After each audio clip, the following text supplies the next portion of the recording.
Hello, this is Catherine, and this is Taking Tea with Catherine. This is gooseberry black tea, which is just a flavored black tea, but I kind of liked it today because of the name gooseberry. I know that it has nothing to do with actual geese, but I kind of miss going to my Central Park and looking at the waterfowl this time of year. Even better a month or so later when they start having little babies or whatever you call them, goslings and ducklings, I guess.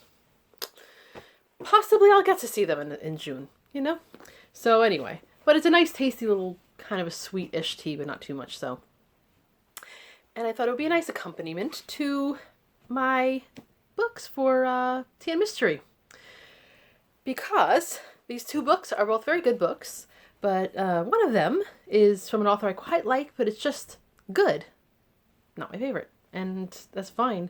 Sometimes even a semi-good book is better when it's an author you like than a, decent book from an author you don't care for. Right, Freddie?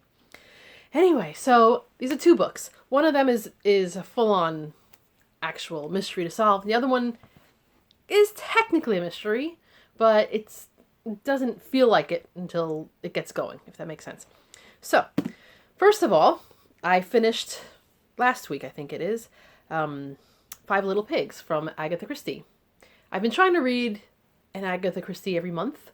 Since not a year ago, but sometime later last year, I started this thing. And I've been pretty much in the Poirot bit of my reading, and I like him very much. I am mostly keeping in order, but not entirely, because I read Murder on the Orient Express, which I wasn't up to a couple months ago. And this book is definitely not one of the early books, which I'm still in, the early books of Poirot. It is not later, but kind of middle. I think Agatha Christie sort of left off from writing Poirot a little bit after this particular book. So then why did I pick this book? Well, one reason is I have it in my possession, so that makes it already easier. But the other reason was because I was planning to, well, I kind of did succeed in a way. I didn't complete every prompt, etc., whatever. But for the March Mystery Madness, the big theme was 5. So there's all kinds of things. If there's 5 in the title, 5 in this, 5 in that. And this is very obviously one that says 5 Little Pigs, so I thought it was a good choice because I had it. Now, as far as Poirot books, I have The Blue Train, which I think is actually next in order for me. I think it's called The Blue Train. And then I think I have another one that's a little further on, but I don't see myself being in the mood for. And then I have some marbles, Marple left. And I'm kind of slowing down on my Agatha Christie reading for now because I feel like I might be running low on them, and I could read them on an e-reader if I really felt like doing so. And you never know, I might get to that point. But my e-reader is pretty much not in great shape, and it didn't really comply very well with my library's program when I last tried to use it. So yeah. So anyway, and I have so many other mystery books that I could choose from that, There's no discipline to this. I don't need to read a Poirot book every month. I just kind of would like to read as many as possible, but I'm flexible. Same thing with Anne of Green Gables. I got to the point where I suddenly ran out of the next couple of books in the order, and I said, let's just put it aside for now. There's plenty of other books to read. So, 5 Little Pigs. A classic Hercule Poirot mystery, because yes, I'm very much still trying to read a lot of classics too, and this kind of counts. It's better over here. I have cats like on either side of me, keep moving, so every time I move, they like pat me, so in case I look weird. This is an interesting one because it's a kind of a cold case. Well, it's definitely a cold case. It is, Poirot was investigating a murder from 16 years ago. I think it's 16 years ago. A woman, recently adulted woman. She just recently became an adult. Carla, her name is. I think she lives in Canada. I think that's correct. Pretty sure it's Canada. She, as a young girl, lost both of her parents. presumably her mother killed her father 16 years ago. So as a result, she ended up living with her family overseas, and she grew up and she was fine, but she's about to get married, and she recently got a letter that was, I don't know why I think something about reading it on her, it was 18th or 21st birthday, that her mother wrote her. Her mother didn't die, she wasn't executed back in those days. If you died, I think you were hanged. But I think she died in the process of her imprisonment. So her mother had been convicted of this murder, but she writes a letter to her daughter saying, I didn't do it. So her daughter not only wants to figure out who did it, who killed her father, which you'd want to know either way, but she also kind of wants to clear her mother's name because her fiance, she doesn't want her fiance to look at her like, oh, maybe she kind of inherited some of that murderous nonsense.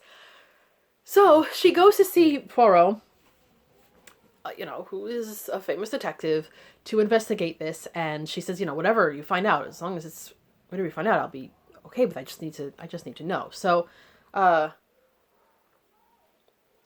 Poirot is, only happy to investigate. He talks to the people involved in the trial. And then he talks to the people who were there when the murder took place.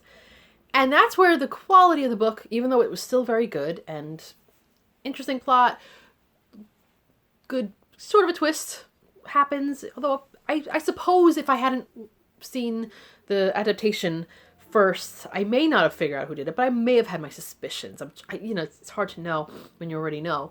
But he talks to everybody involved, and the problem with that isn't so much going back and finding out what happened. It's that he goes and visits everybody involved, from the two friends who were there, one of who worked with poisons and showed everybody there his collection and went on about poisons to the point that then he found out that it was missing, and then the murder was a poisoning. So so obviously he feels some sort of responsibility. But the couple were the Crails, Caroline and Amias Crail. The husband was a painter, very apparently talented, well-known painter, and he was painting a young woman who was not just a subject of a painting. And usually when you think about artists, and I know this is not true for every artist, but there's a little bit of reputation for like the artist, for instance, male artists getting involved in their female models. So that may have been something that the wife, Caroline Crail, had to deal with. But at this point, this girl, this young woman, isn't just a model who may be having an affair with her husband. She basically has designs on him to split her husband from his wife and become the new lady of the house. So there were a lot of tensions, and so you may think, okay, the wife felt betrayed, maybe she wanted to kill her husband, but maybe the husband killed himself.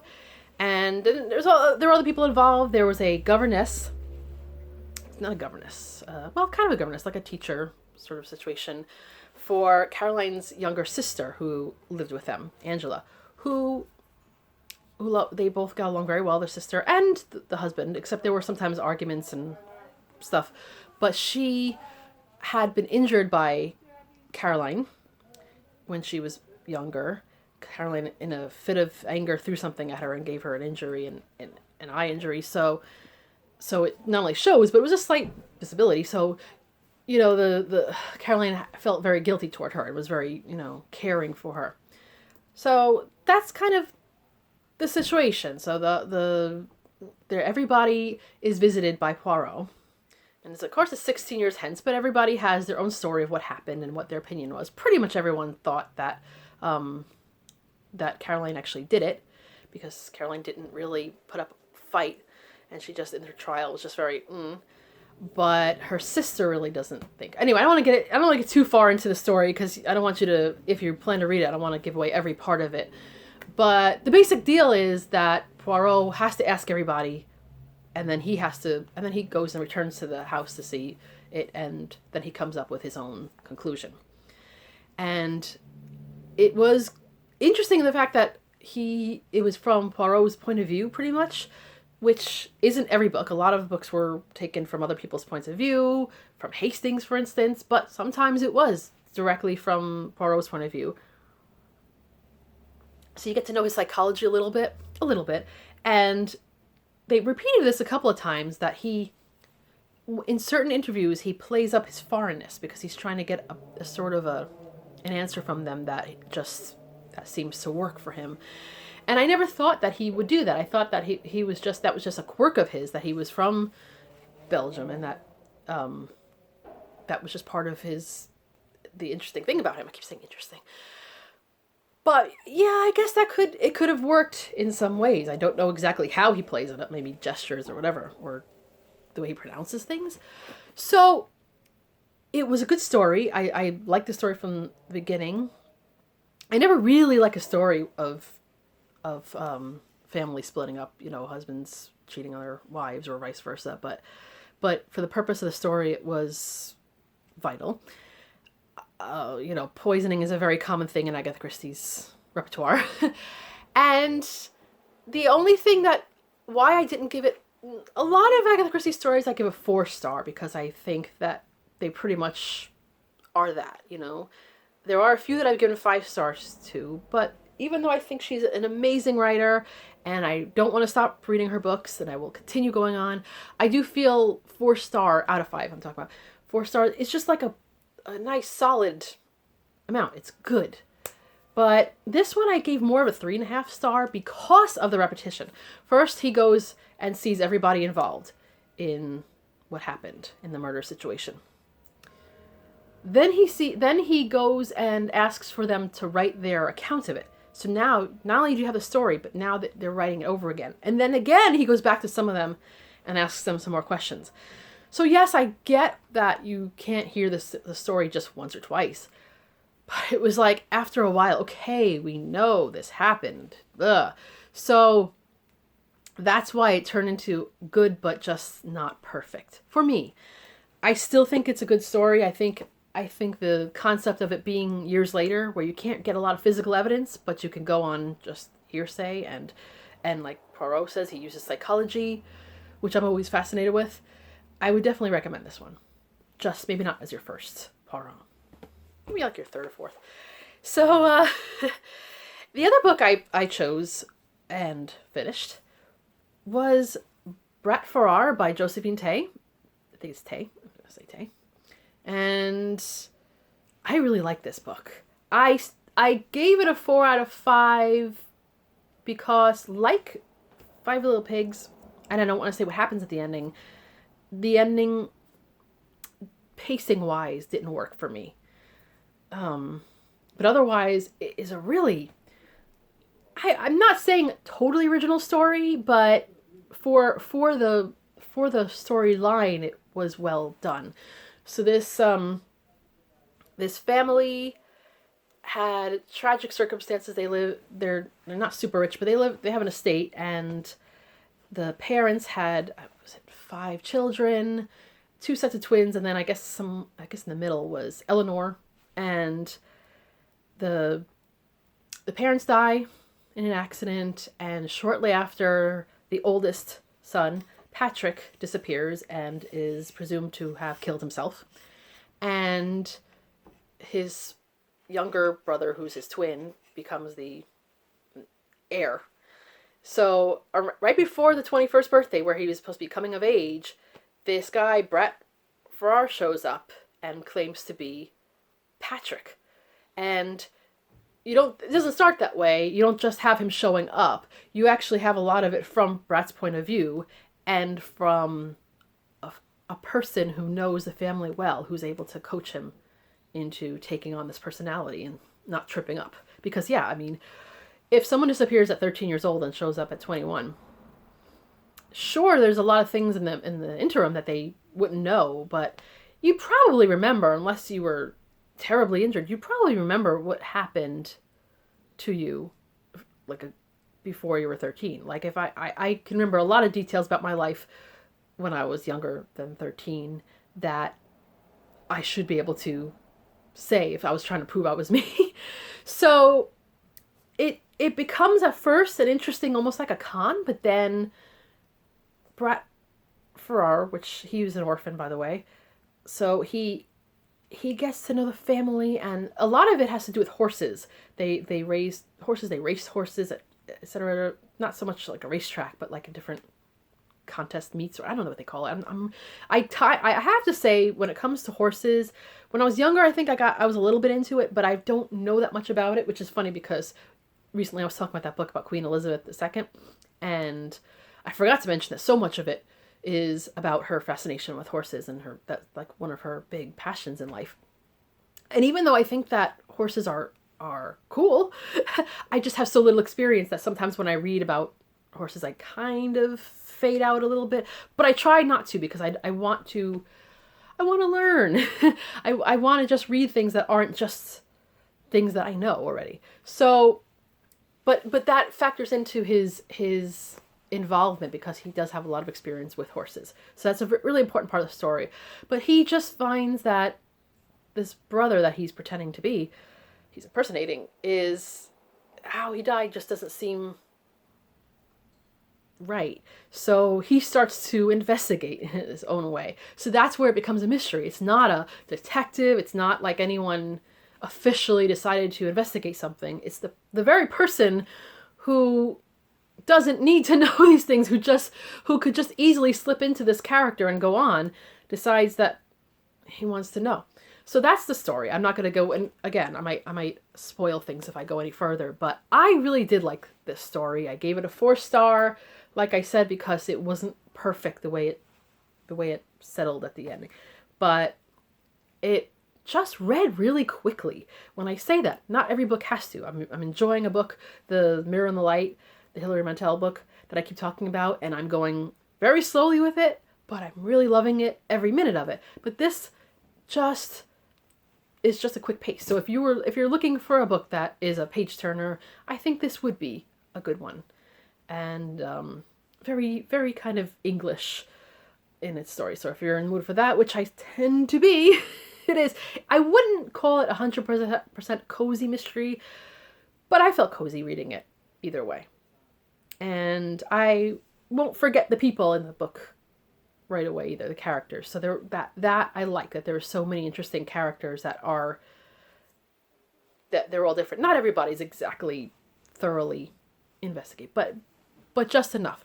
And Brat Farrar, I really find him just one of the characters it made me, because I read one book of Josephine, A Daughter of Time, and loved it. So I said, I have to not only get that copy, because I didn't have a copy of it, I had taken it from the library and I want to reread it, but I said I want to read more of these books, and hence I did. So now I want to keep reading her books. This book had a little sticker in it, so it's a used book, obviously, from someone who lived in Catonsville, Maryland. So I saw the address and Googled her name and the location, and I found an obituary from 2012, and it was kind of sad that I have this woman's book. But that's what happens when you get used books. A lot of times that people died and someone's had to get rid of their books. So anyway, that's just a little side point. So this was my tea and mystery for April, probably the only one. Hope you've enjoyed. Let me know if you read either of these books and what you think of them, or what you think of maybe their other books, Josephine and Agatha Christie. So this is Catherine taking tea with Catherine. Have a lovely tea and mystery-filled day. Bye.